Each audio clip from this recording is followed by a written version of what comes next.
Orang kalau tidak jujur, waktunya habis untuk menutupi ketidakjujurannya.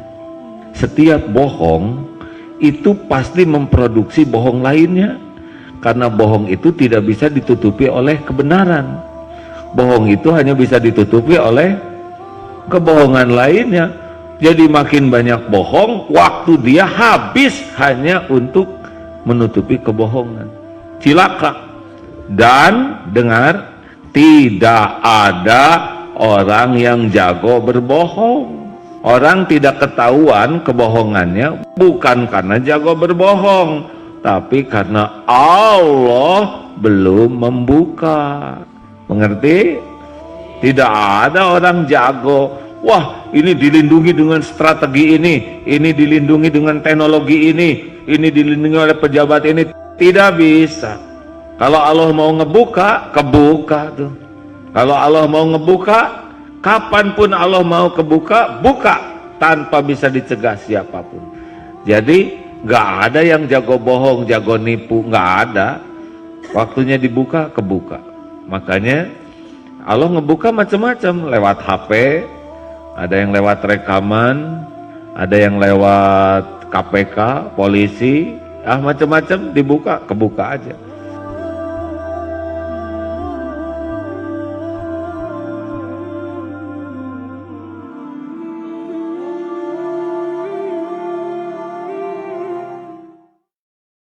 Saya boleh ngomentarin soal itu Mas.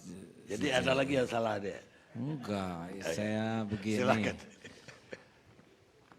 Beliau yakin bahwa akhlak itu kuncinya. Saya kutip sebuah hadis Rasulullah SAW. Mengapa Rasulullah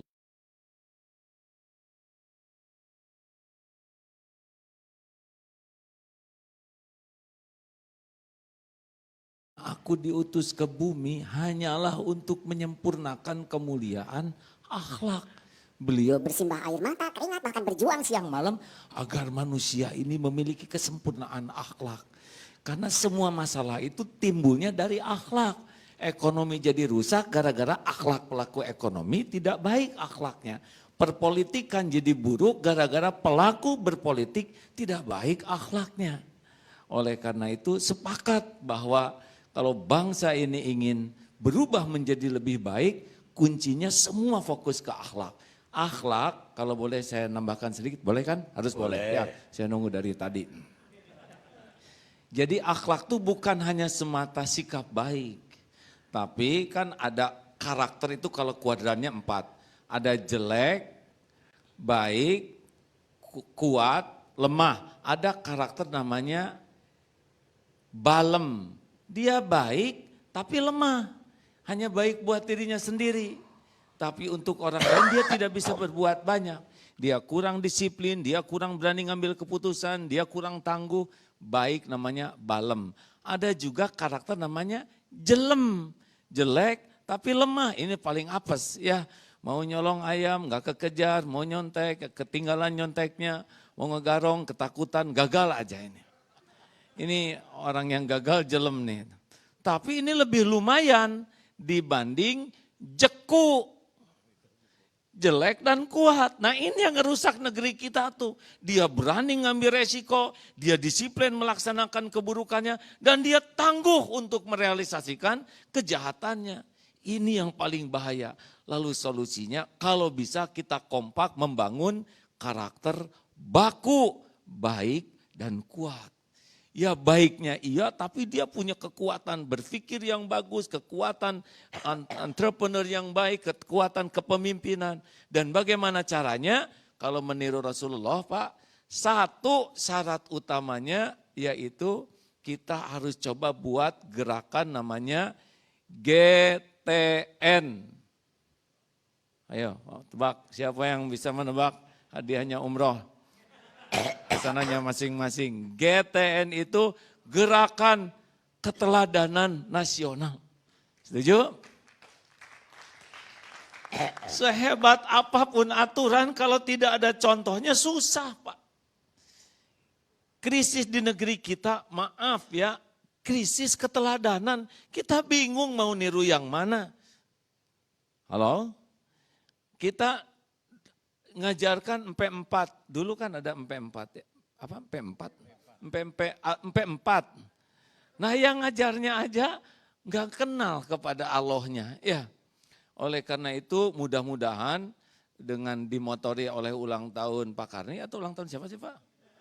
Ulang tahun TV One. TV One, ayo kita bangkitkan semangat. Udahlah kalau ingin memperbaiki negeri ini, jadilah teladan dalam bentuk apapun. Satu, teladan akur. Ini alhamdulillah Pak Jokowi dan Pak Prabowo sudah memberikan contoh akur. Jadi kalau dulu ada kecebong dan kampret, sekarang bersatu namanya kecepret Pak. Udahlah, udah selesai harusnya. Pokoknya siapa yang ingin bangsa ini lebih bagus, jadilah tauladan dalam bersatu. Jalin silaturahim, cairkan suasana yang kaku. Kalau nggak ketemu, kita yang ketemu. Dia nggak mau ngasih, kita yang ngasih hadiah. Siapapun yang bangsa ini ingin lebih bagus, jadilah tauladan dalam akur. Sepakat hadirin? Ini saya sudah habis minum seleter nih untuk ngomong seperti ini nih. Yang kedua, keteladan apa yang diperlukan? Teladan jujur. Karena di dalam Islam jelas sekali. Alaikum bisidqi. Hei kalian bersikaplah jujur. Fa inna sidqa yahdi illal bir. Karena sidik itu, jujur itu mengantarkan kepada kebaikan. Jadi kalau orangnya sudah tidak bisa jujur, itu baiknya tuh baik topeng untuk menutupi ketidakjujurannya. Halo? Setuju? Enggak bisa Pak, kalau orang sudah tidak jujur energinya adalah untuk menutupi ketidakjujurannya. Karena setiap ngebohong tuh takut ketahuan, harus bikin bohong lain. Nah bohong yang itu juga harus ditutupin, bikin lagi. Jadi enggak kerja orang yang enggak jujur tuh selain kerjanya membuat kebohongan baru.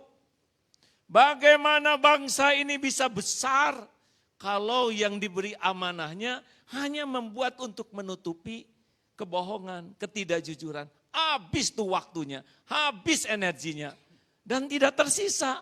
Dia pun tidak akan pernah nyaman. Orang yang tidak jujur itu pasti tidak nyaman hidupnya. Kalau dirinya sudah tidak nyaman, itu wajahnya tidak nyaman dilihat, omongannya tidak nyaman didengar, tulisannya tidak nyaman dibaca, dan keputusannya pasti tidak akan adil. Karena ketidakjujuran tidak akan menghasilkan kebaikan. Dan yang berapa Pak?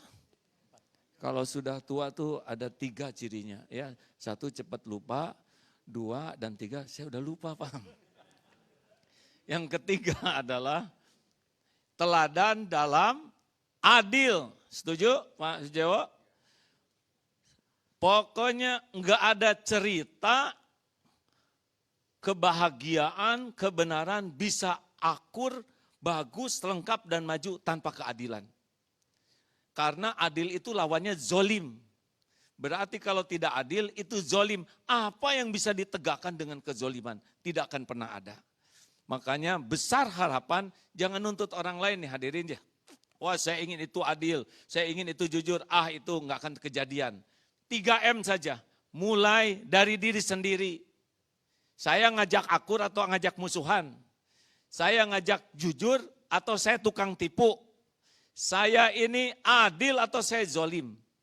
Mudah-mudahan kalau semangat kita semua nih, para menteri, presiden, siapa tokoh, ulama, budayawan, ahli ekonomi, mikirnya saya ini adil atau zolim, pilihannya kan itu. Kalau tidak adil ya zolim. Pak, semua kerusuhan itu diawali dengan ketidakadilan. Semua perpecahan itu mudah-mudahan dengan tauladan akur, tauladan jujur, tauladan adil, yang kita coba pada diri kita masing-masing, mudah-mudahan Allah menurunkan berkah sehingga negeri ini jadi lebih baik dan semua itu hanya akan bagus kalau ikhlas lillahi ta'ala. Ya, kalau jaim dan kebanyakan diposting dan sebagainya mungkin baik, mungkin jadi lebih tambah keburukannya. Demikian Pak Karni, mudah-mudahan Pak Karni jadi tauladan akur, tauladan jujur, tauladan adil, yang semuanya ini karena keimanan, takut kepada Allah. Ya, selamat ulang tahun TV One, ingat bahwa semua kita ini pasti akan mati.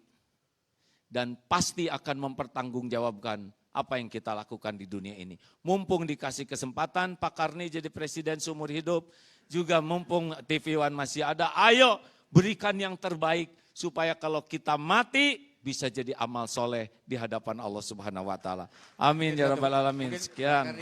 Satu pertanyaan aja, tolong dijawab karena ini ulang tahun. Saya belum pernah nonton acara TV, saya wartawan